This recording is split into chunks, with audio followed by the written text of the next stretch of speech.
नमस्कार।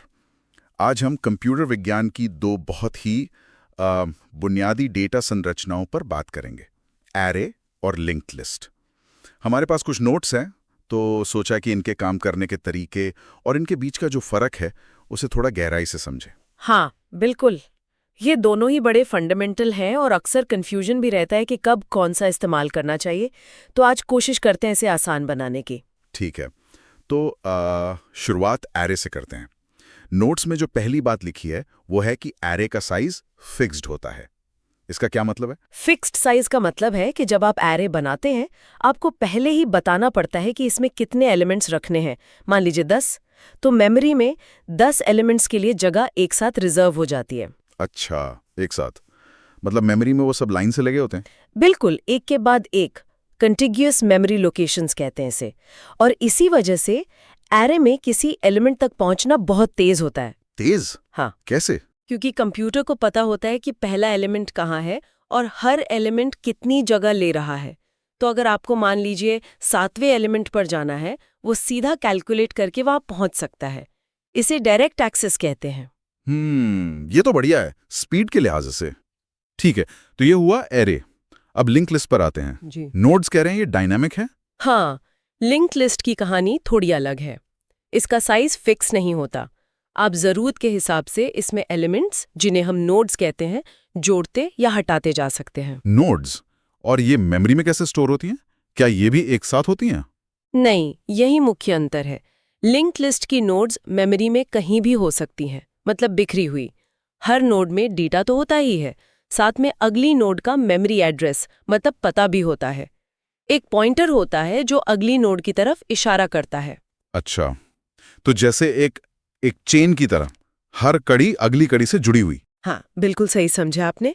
एक तरह से चेन ही है। इसी वजह से ये डायनामिक है, क्योंकि आप बीच में कड़ी जोड़ सकते हैं या हटा सकते हैं।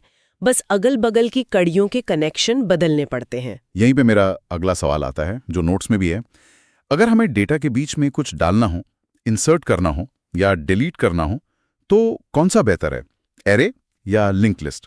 देखिए, इस मामले में ज्यादातर लिंक लिस्ट बाजी मार लेती है।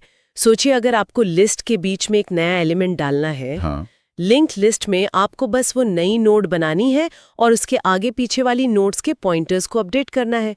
मतलब पुरानी नोड अब नई को पॉइंट करेगी और नई नोड अगली पुरानी को, बस। और एरे में? उसमें क्या मुश्किल है?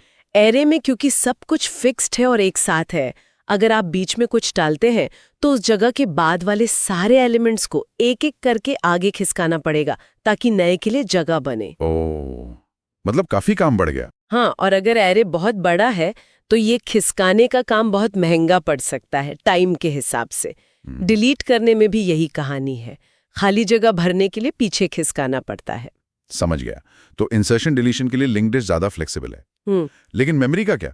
कौन सा स्ट्रक्चर मेमोरी ज्यादा एफिशिएंटली यूज करता है? ये एक अच्छा सवाल है और इसका जवाब थोड़ा मिला जुला है। देखिए, एरे में हर एलिमेंट के लिए सिर्फ डेटा स्टोर करने की जगह चाहिए। हाँ। जबकि लिंक्ड लिस्ट में हर नोड में डेटा के साथ साथ वो अगली नोड का पता रखने के लिए पॉइंटर की जगह भी चाहिए। तो अगर आप प्रति एलिमेंट देखें तो लिंक्ड लिस्ट थोड़ी ज्यादा मेमोरी लेती है उस पॉइंटर की वजह से। तो फिर एरे बेहतर हुआ मेमोरी के लिहाज से? प्रति एलिमेंट हाँ, लेकिन लिंक्ड लिस्ट का डायनामिक होना यहाँ एक फायदा देता है। मान लीजिए आपको पक्का नहीं पता कि कितने एलिमेंट्स चाहिए होंगे।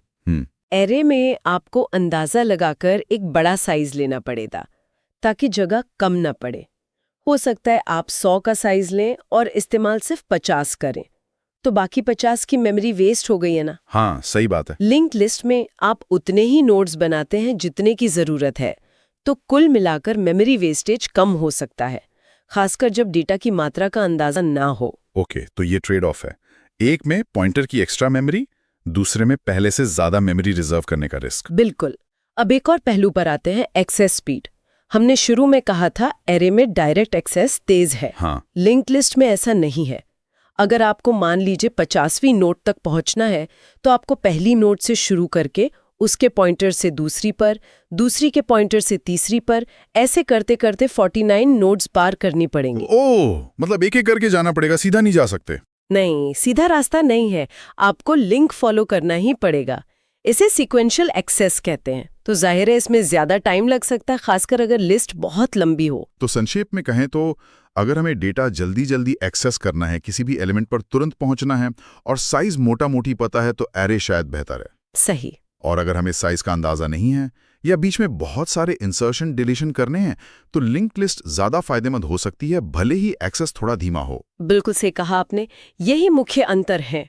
चुनाव हमेशा इस बात पर निर्भर करेगा कि आपकी एप्लीकेशन की जरूरत क्या है, स्पीड, फ्लेक्सिबिलिटी या मेमोरी का सही इस्तेमाल।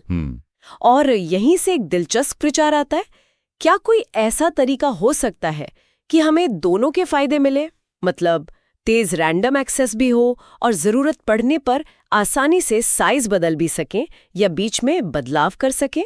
क्या ऐसा मुमकिन है? हाँ, कंप्यूटर साइंस में कई एडवांस्ड डेटा स्ट्रक्चर्स हैं जो इसी तरह के हाइब्रिड अप्रोच पर काम करते हैं, जैसे एरे लिस्ट्स या कुछ तरह की ट्रीज। ये कोशिश करते हैं कि दोनों दुनियाओं का बेस्ट मिल सके। खैर, ये शायद अगली बार की चर्चा के लिए एक अच्छा टॉपिक हो सकता है। हाँ, जरूर। ये सोचने वाली बात है कि इन बुनियादी बिल्डिंग ब्लॉक्स को मिलाकर कैसे और बेहतर चीजें बनाई जा सकती हैं। बिल्कुल।